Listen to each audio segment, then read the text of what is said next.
What is going on, everybody? Welcome back to the channel and another video.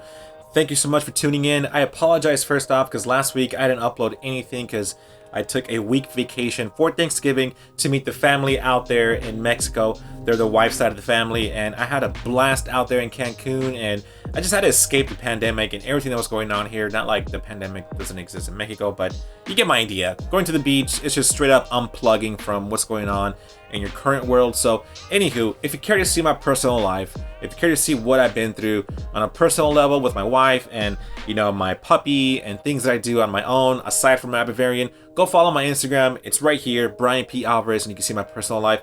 I did do a poll on Instagram, and it's interesting to see that when I asked a question whether you guys care to see my personal life, including my F30 content, or if you only care to see my F30 content, it was right in the middle. And there are those of you that want to see my personal life on top of my BMW content, and there are those that just want to strictly just see my BMW F30 content. So I thought to myself, I'll leave it the way it is. I'll see what happens later on in the future. But for now, if you care to see my personal life, go visit Brian P Alvarez and you can see what I've been up to on a personal level. So for this video, I want to talk about something that comes up on my DMs a lot on Instagram.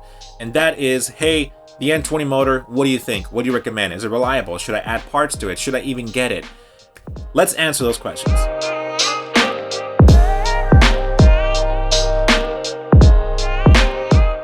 So right off the back, I want to share with you my personal experience with the N20 motor.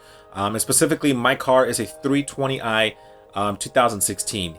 And up to today, after 2 years of having that car, it's been an amazing experience. I mean, just the fact that I've learned so much about fixing, adding, and modifying parts on my BMW is like mind blown. There's this like stigma and stereotype on BMW motors that it's just impossible, it's expensive, and really, really complicated to repair. I gotta tell you, I've changed a number of parts on my BMW N20 motor that it's very, very simple. And quite in fact, I've even thought of the idea of why did I even get the CPO wrap, right? The CPO wrap, it's the certified pre-owned warranty package that BMW offers. Yes, my BMW is a used model, and I got that protection because I came with that stigma. BMW is expensive, I can't repair it, I don't have the tools. Well, let's say 6, 8, 10 parts later, I've done all the repairs myself.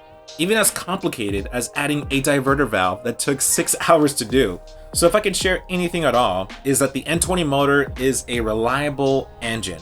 And then specifically the N20 motors, 320i's, 328's, maybe the X-Drive versions as well. If you look at the engine bay, everything is accessible. It's so easy to go in there, take out a charge pipe, swap it out, change a boost pipe, intercooler, the diverter valve even. Everything is visible and just easy to get to. Anything above an N20 motor, it gets a little tighter. And as you go higher and higher in motors, right, if I can put it that way, it gets tighter to work around. So it may require a lift or for you to take out other parts to get to the part that you need to change. I hope that makes sense. But the N20 motor specifically, it's so easy to work with that, guys, I'm telling you right now, you can do the repairs yourself. So with that saying, since parts are so easy to change, honestly, it's a fun car to work with. The BMW N20 motor, it's accessible, it's easy, and it's reliable. And I gotta tell you that it's held its own.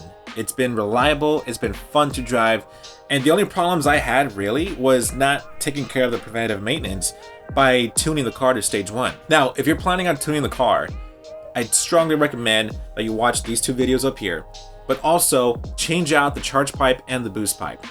Maybe even the diverter valve. But right off the back, if you could change one thing before tuning the car, it's the charge pipe. That's the only issue I had with the car. I tuned it without changing the charge pipe or the boost pipe, and the car almost left me stranded or on limp mode.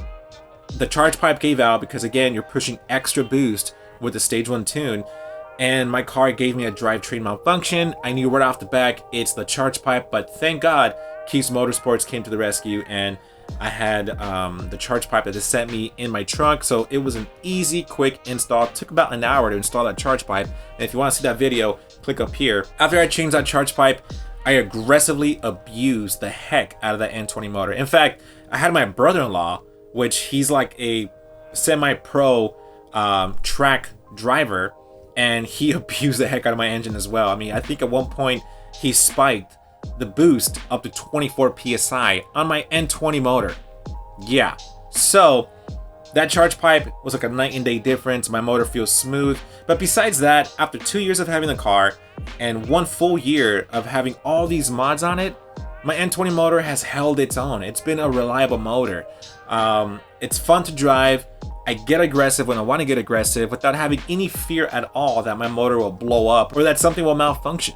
I replaced the components that need to be changed for preventative maintenance. So if you're thinking of getting an N20 car, a 320i, a 328, or any of the X-Drive versions of such model, get it after the 2013 models. Anything above a 2013, you're in the clear. Why? Because anything prior to a 2013 N20 motor, they all deal with a timing guide problem. And that timing guide problem can lead to your motor grenading. And there's a ton of articles you can find. Just Google N20 motor timing guide malfunction. And it's usually under a 2013. I believe it's after production date of March of 2013 that problem happens. And once you grenade your motor, you're done. Like, it's just a lost car. So I recommend anything above a 2013. And if you get an N20 motor, have fun with it. Learn how BMW motors work. Now that I've had my N20 motor for over 2 years, I am so comfortable now with moving up to like a bigger engine. Maybe any of the S engines or the M engines or even the N engines. I'm ready for those. And even if it's those tight squeezes I gotta get through, I'm familiar with how such parts work and what needs to be repaired for preventative maintenance. The first thing that I'm gonna do to any other car that I get that's BMW, I'm gonna swap out that charge pipe.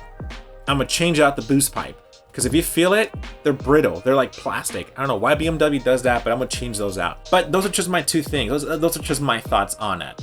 But nonetheless, if you're thinking of getting an N20 motor, a 320i or a 328, I strongly recommend it because it's a great entry-level car, daily car, and the motor, it's strong. Guys, I've done a number of mods. Let me just list a few of them for you that I really enjoy on my car, and this is in no particular order. Again, I've done the MST intake and the inlet. I've done a diverter valve by Go Fast Bits.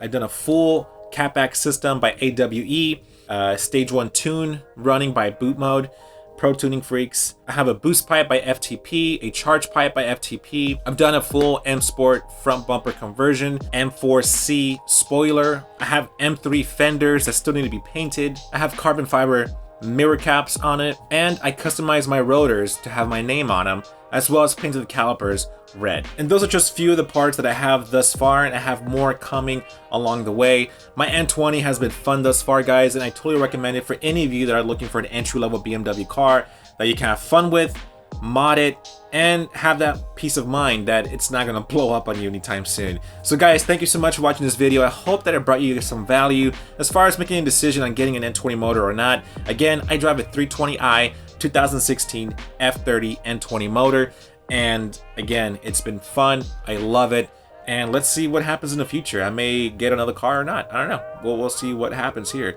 If this channel takes off, I have big plans for my N20 motor. I'm even thinking of throwing in a pure stage turbo on it. Let's see if my N20 can actually handle it.